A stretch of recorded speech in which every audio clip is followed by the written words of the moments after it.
84 লক্ষ জন্মের পর আমরা এই দুর্লভ মানব জন্ম পেয়ে থাকি।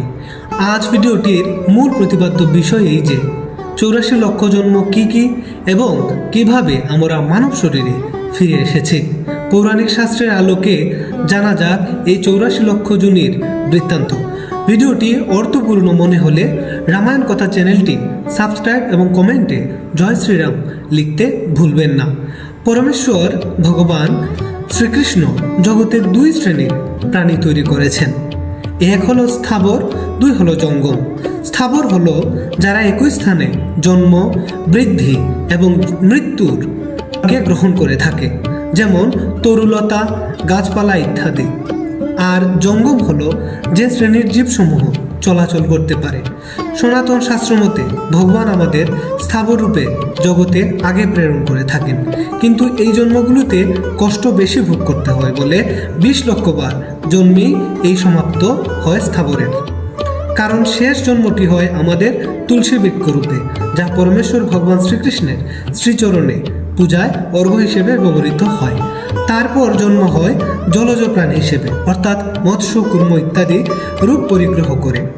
9 লক্ষ বার জলজ প্রাণী হয়ে গুরুনায়মান হওয়ার শেষের দিকে যখন আমাদের জন্ম হয় জলশঙ্কর রূপে, যেদিন সেই জলশঙ্কর শ্রীকৃষ্ণের পূজায় ব্যবহৃত হয়, তবেই মুক্তি মিলে জলজ প্রাণীকুল থেকে।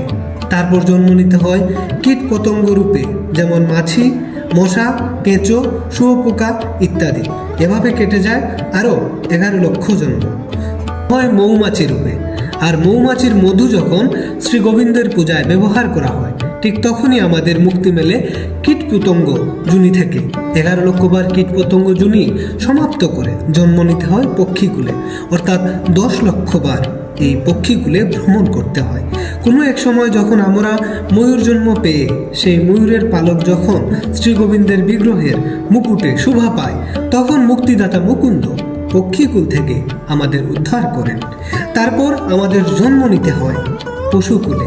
30 লক্ষ বার পশুজনিতে থেকে গাভীকুলে বা বৃষকুলে জন্ম নেওয়ার পর যখন শ্রী গোবিন্দের পূজা পার্বণে পঞ্চগভ্যের ব্যবহৃত হয়, ঠিক তখনই আমাদের পশু জন্মের সমাপ্ত হয় এবং মানবকুলে জন্ম হয়ে থাকে।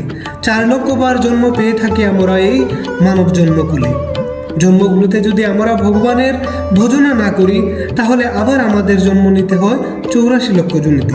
তাই সময় নষ্ট না করে শ্রী হরির, শ্রী গোবিন্দ এবং প্রভু শ্রীরামচন্দ্রের ভজনই হলো মানব জন্মের সার বস্তু। তথ্যগুলো ভালো লাগলে আমাদের উৎসাহ দিয়ে সঙ্গেই থাকুন, যেন আমরা আরও এমন তথ্যগুলো আপনাদের উপহার দিতে পারি।